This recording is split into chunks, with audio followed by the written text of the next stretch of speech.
এ যেন হাইকোর্টকে হাইকোর্ট দেখানো। সিলেটে এমএজি ওসমানী বিমানবন্দরে 17.5 কেজি স্বর্ণ হাইকোর্টে এসে হয়ে গেছে 1.5 কেজি, অথচ ততক্ষণে জামিনে বেরিয়ে গেছে আসামিরা। চ্যানেল 24 এর অনুসন্ধান বলছে 5 মাস আগে উচ্চ আদালত নির্দেশ দিলেও এখনও জালিয়াতির মামলাই করেনি সুপ্রিম কোর্ট প্রশাসন। এতে চটেছেন প্রধান বিচারপতি। বাকিটা জানাচ্ছেন মাসুদুর রহমান। গেল বছর ফেব্রুয়ারিতে সিলেট এমএজি ওসমানী বিমানবন্দর থেকে 2 যাত্রীকে আটক করে জাতীয় গোয়েন্দা সংস্থা এনএসআই।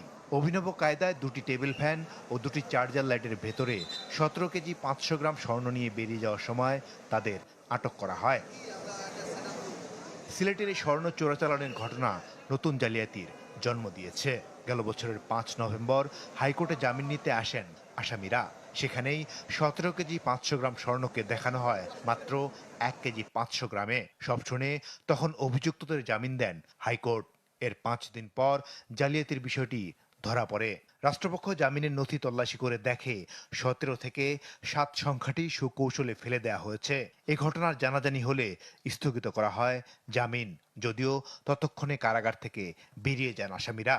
জালিয়াতির ঘটনায় জড়িতদের বিরুদ্ধে তখনই মামলার নির্দেশ দেন হাইকোর্ট।